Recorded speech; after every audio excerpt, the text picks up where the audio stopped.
Welcome back. So today we're going to take a look at Olina. So Olina, of course, is the collaboration between Tripowin and Hawaii Bad Boy.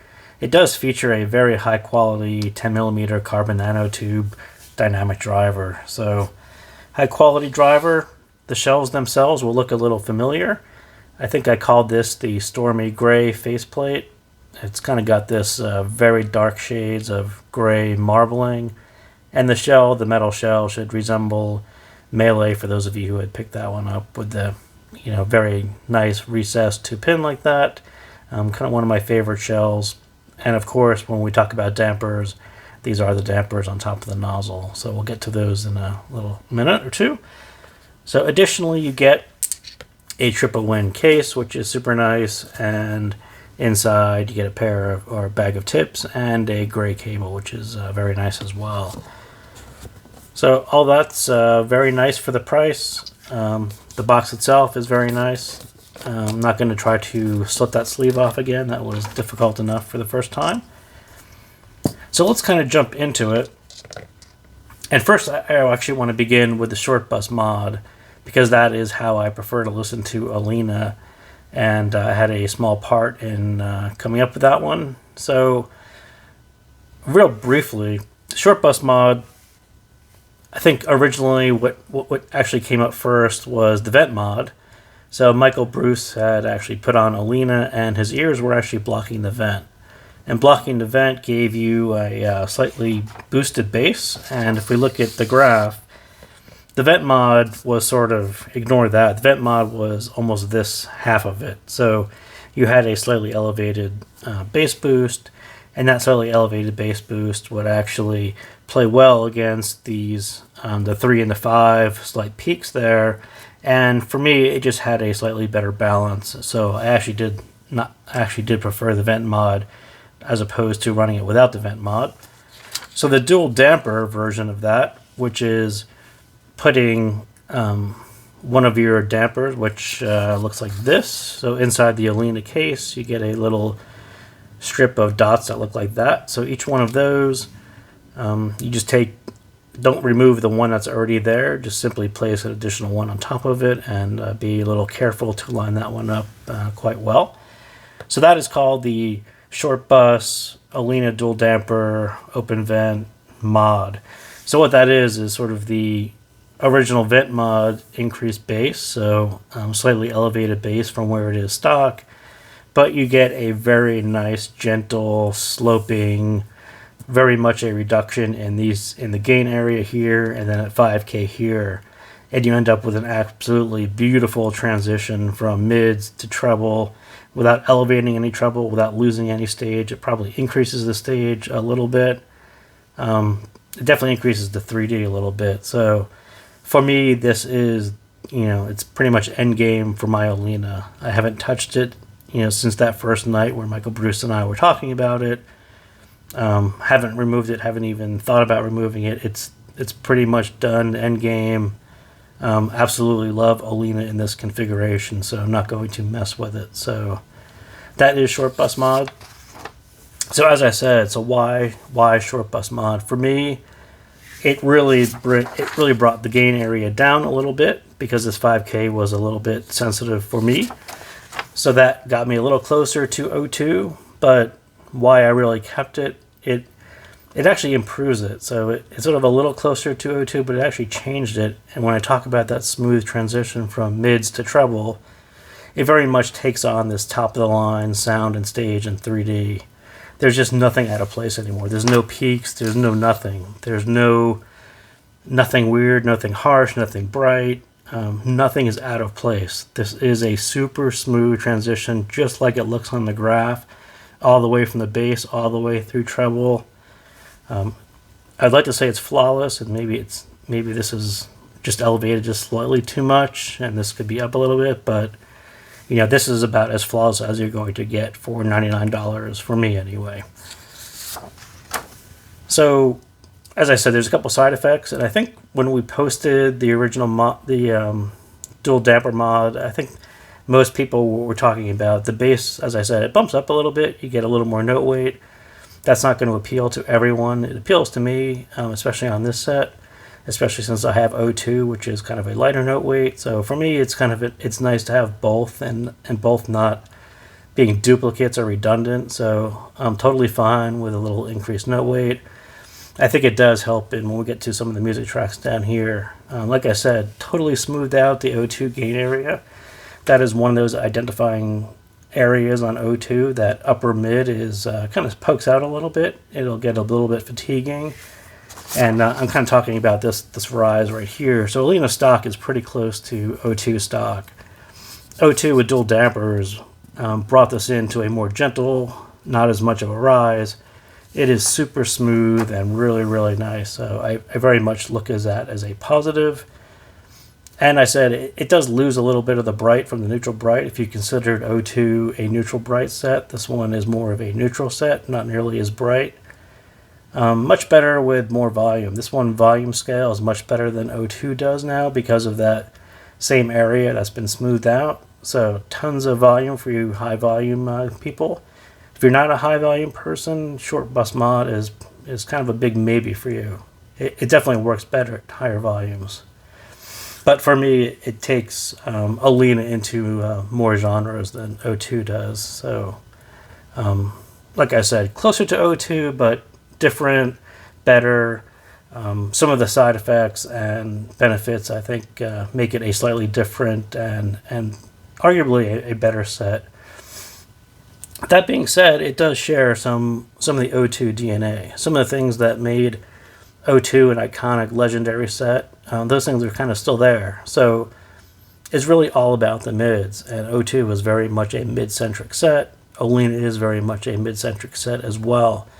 That's where you're going to find everything shining on O2. The bass, especially on O2, the bass was a little bit lighter, so it was there to really support the mids. The treble, kind of the same way.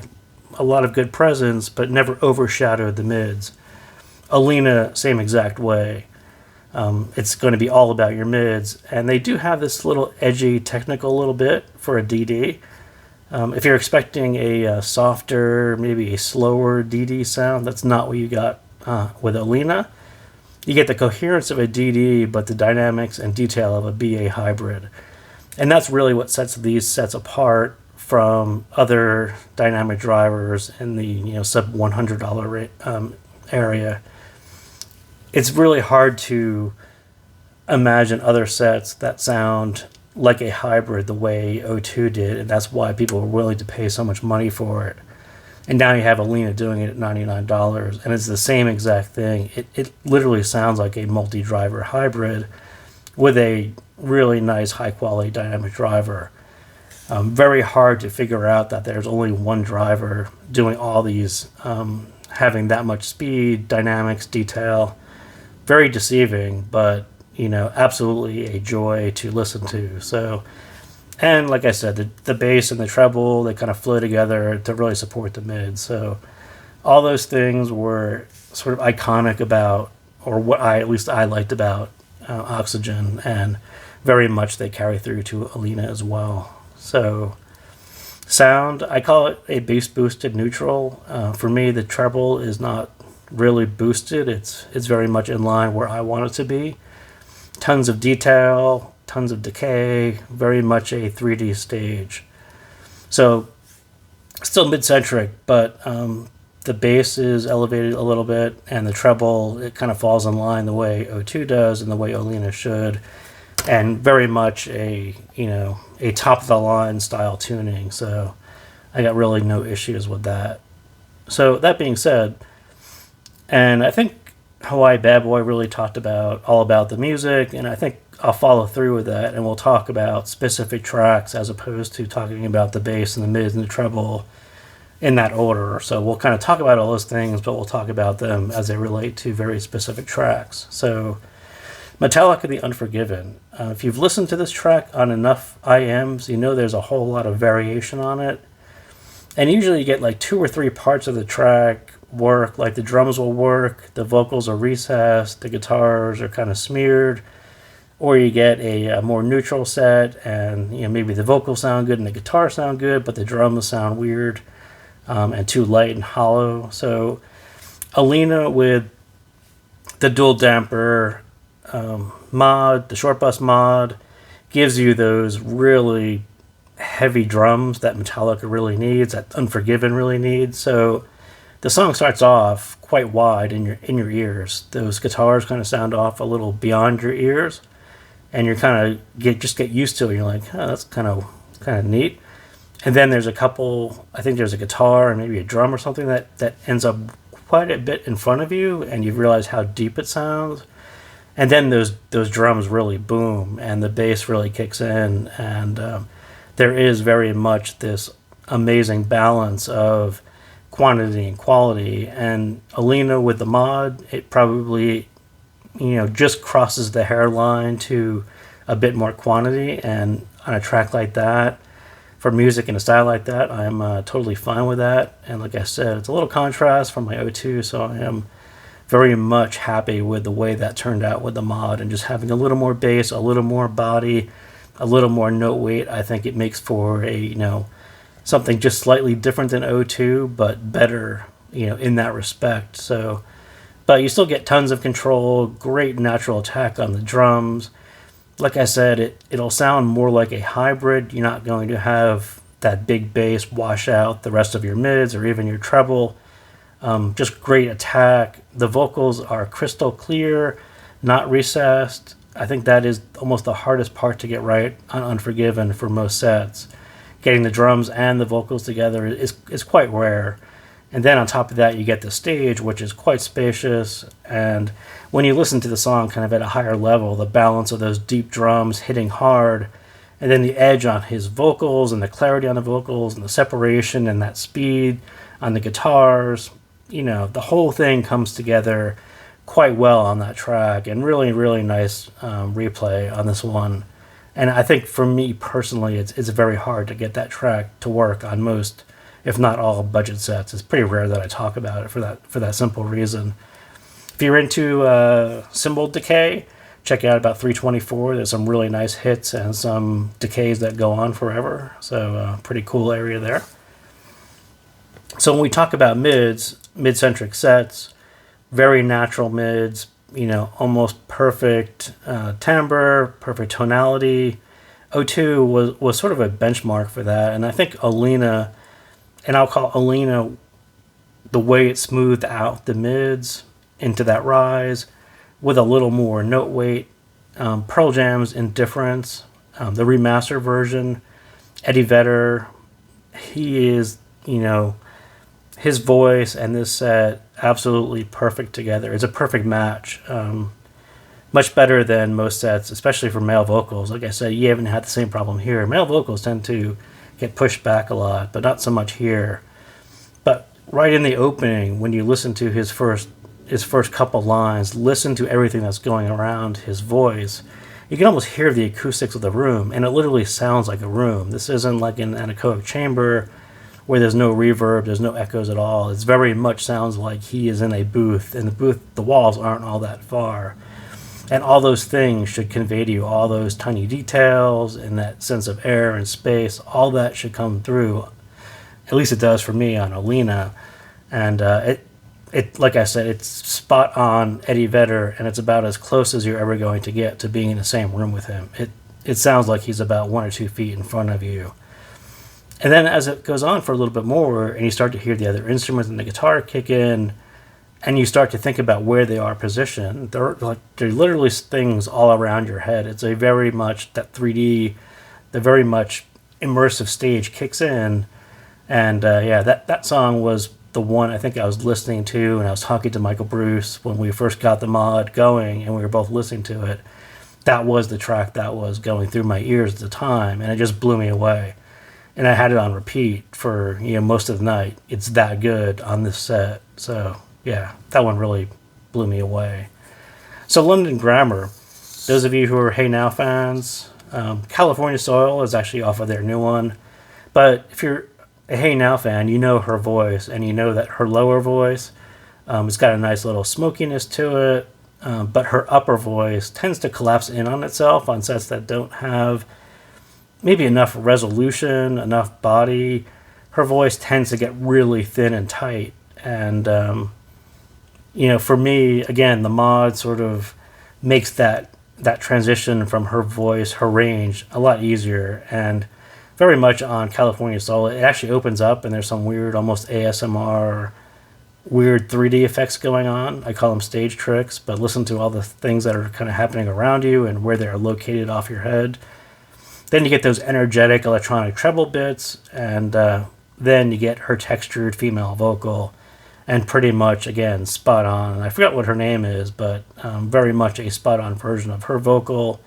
The strings kick in the background, solid, not grainy, not overdone, not landing flat, plenty of air, sharp. Everything that you're expecting to see in a top-of-the-line tuning, in the treble, all those bits are there. Nothing is boosted, nothing is forced. There isn't a weird, like I said, that 5K peak felt a little forced to me. When you put that back down to your natural level that you prefer, it sounds great. Just a solid upper range that has great presence and plenty of detail. It doesn't overstep. And for me, overstepping tends to feel like those upper treble bits rise in my head and they gather in it, and it gets very fatiguing. And so O2 and other top of the line sets, for me, the treble tends to stay a little above my ears. It never rises to the point of becoming fatiguing or too much, and that's what I sort of say. This one never really oversteps. You just get a little height to it, but that level never really draws too much attention away from her voice and the mids and everything else. So again, it just kind of speaks to this overall balance from bass through the mids all the way through the treble that you saw in the graph. How smooth that is comes, very much through in a track like that. Kind of a raw resolution, vocal articulation, Kanye West power. I tend to ignore everything else going on around his voice and just focus on his articulation and the clarity and the transparency of his voice. I've listened to that song on plenty of sets, and some tend to do it okay, some tend to have a nice depth to it. This one was one of those tracks that was the Achilles heel of O2 at higher volume, where O2 got fatiguing in that gain area. It was just too sharp. You smooth that out a bit, and now you have Kanye West, full articulation, super clarity, super transparency, all that stuff that's going on in the background doesn't really, give you a eye twitch or a cringe. Everything is at the right level, the way it should be. Nothing out of place. That's why I keep on saying that. And then to take this, why is Olina slightly better than O2? It's a track like this. So O2 for me was always the acoustic, vocal, a mid-centric genre type of set. EDM, even Metallica's Unforgiven, that would probably be a set where I'd say the drums didn't really hit me as well as they should on O2. So add a little bass, better staging, more 3D, smoother gain, and Olina takes you into EDM like Tritonal's Getaway, the original mix. It's a great track, but it can be a bit much on something that has a little too much gain or a little too much treble, and not enough bass to really balance the whole thing out. So you can kind of get a feel for where I'm going with this. Sort of like O2, but I sort of like it a little bit better because it handles more of my playlist, and as well as handling the things that O2 does as well. I think Olina kind of kills it on my playlist, so very much love it in the current state with the mod. So that kind of brings us, so rank is something I don't really talk about all that often because I don't look at too many other people's rank lists, but for me, rank is really all about which sets I listen to in between sets I am reviewing. And I'll be brutally honest and say that the last set I reviewed was Soft Ears Volume. And I could take Short Ears Volume in short doses, and I would literally go back to Olina because it was sitting on my desk. And it was a way for me to reset and relax and enjoy. And, it would remind me of what volume should have sounded like, what top-of-the-line tuning sounds like.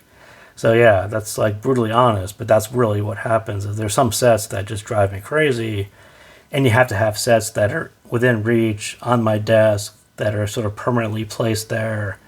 And Olina is going to be one of those sets that's just going to sit on my desk, and I'll reach for it in between reviewing other sets. So it definitely earns a spot on my desk. I very much love that tuning. This is going to be a set that, as I said, I already have been doing it, but one that I will definitely continue to enjoy between other reviews, which for me is almost the highest compliment that you can give. I mean, other people like to give S's out, but for me, it's the ones I reach for in between other sets. So, again, thank you guys for tuning in, and I will see you next time.